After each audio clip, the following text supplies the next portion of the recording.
Today we're going to be practicing with dilutions and the dilutions equation. We have our first question here. It says if you dilute 0.175 liters of a 1.6 molar solution of lithium chloride 2. So I know that I'm going to be changing something, which means that these two numbers that are connected to each other are going to be the same situation. So the very first thing that I come across is my first volume, my V1, and that is going to be 0.175 liters. And this molarity is connected to this volume, so I will say that that is my M1. And this is of lithium chloride. And I'm going to dilute this volume to 1 liter, which means that my V2 is going to be 1.0 liters.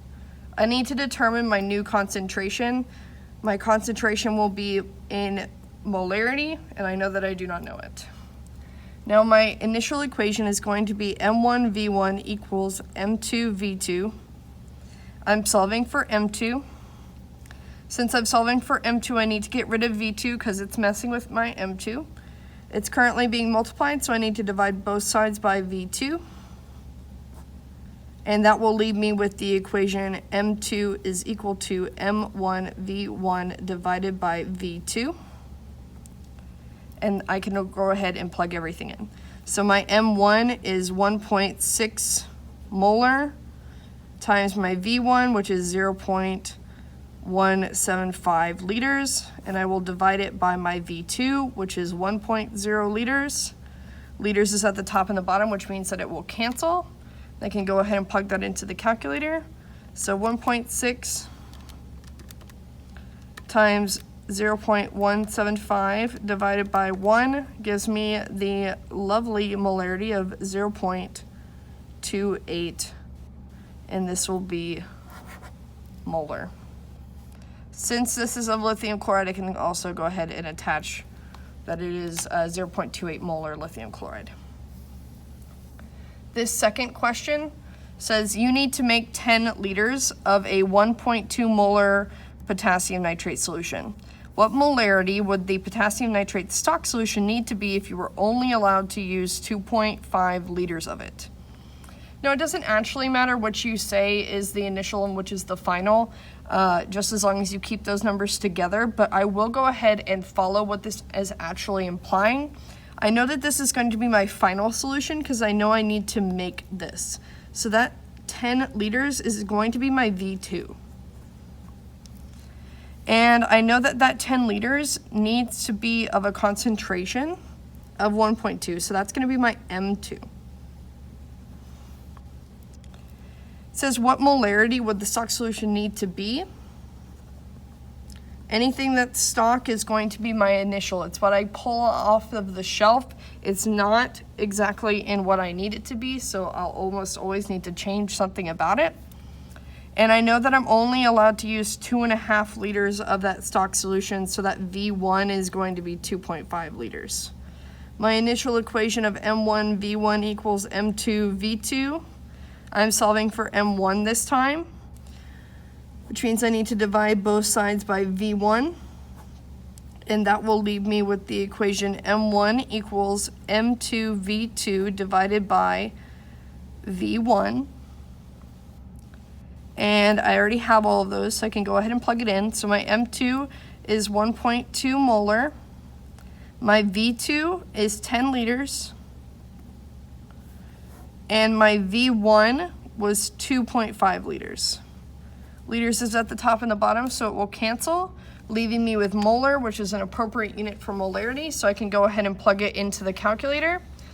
When I do, I plug in 1.2 times 10 divided by 2.5, and that gives me my molarity of 4.8 molar solution, and then I know that this is of a potassium nitrate solute, so I'll go ahead and say that it is 4.8 molar potassium nitrate. This next question asks, how many liters of 5.0 molar copper 2 sulfate solution must be added to 0.16 liters to achieve a molarity of 0.3 molar. Okay, so I do not know the volume, but I do know that it is attached to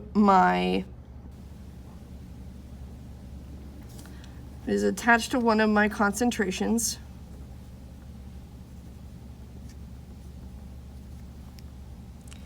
And it is going to be attached to this 5.0 molar concentration. One, because it's next to it, and two, it's liters of this particular concentration.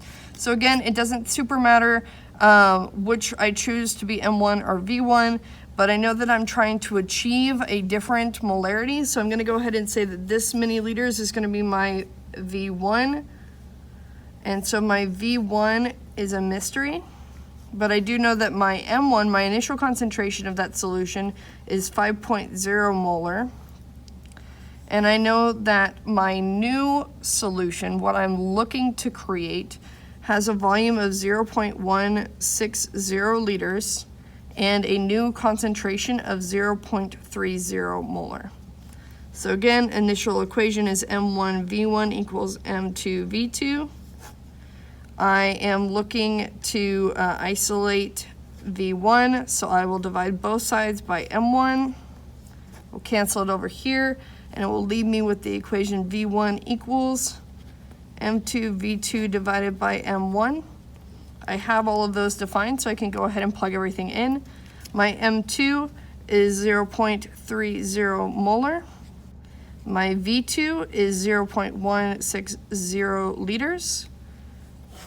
And my M1 was 5.0 molar. Molar will cancel, leaving me with liters, which is an appropriate unit for volume. So I can go ahead and plug it in.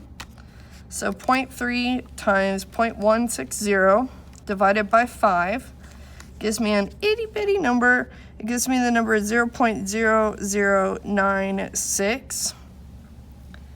And I could round this number, but since it's already so small, I don't know that I really want to bother. It's going to make me have 2 decimals anyway, so I think I'm just going to go ahead and leave this and just attach the appropriate unit, which is going to be liters. Now, liters does not get to have the compound, the solute, attached, because liters is not attached to the solute, it's attached to the solvent. We don't know what the solvent is, and we do not care. So we will just leave it as that many liters. This last question says what volume, so I know that I'm looking for some V. I don't know whether it's my V1 or my V2.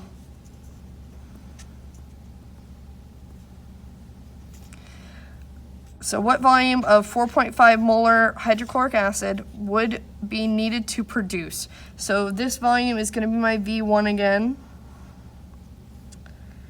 And that volume is of that 4.50 molar solution. And I'm going to be producing, I'm going to be making a different solution, and that different solution is going to have a volume of 2.3 liters, and it will have a molarity of 0.25 molar. Initial equation again is M1V1 equals M2V2. I'm solving for V1 again, so I'll divide both sides by M1. It'll cancel it over here, and that will leave me with the equation V1 equals M2V2 divided by M1. I have all of those defined already, so I can go ahead and plug everything in. So my M2 is 0.25 molar. My V2 is 2.3 liters. And my M1 is 4.50 molar. Molar cancels, leaving me with liters, which is an appropriate unit for volume, so I can go ahead and plug that in. So 0.25 times 2.3 divided by 4.5 gives me a long gross number of 0.127777778. I'll go ahead and round it to 3 decimals. That 7 does make me round up, so 0.128, and this is a volume. I have liters, which means that I do not get to attach the solute compound, so I do not care that this is of hydrochloric acid.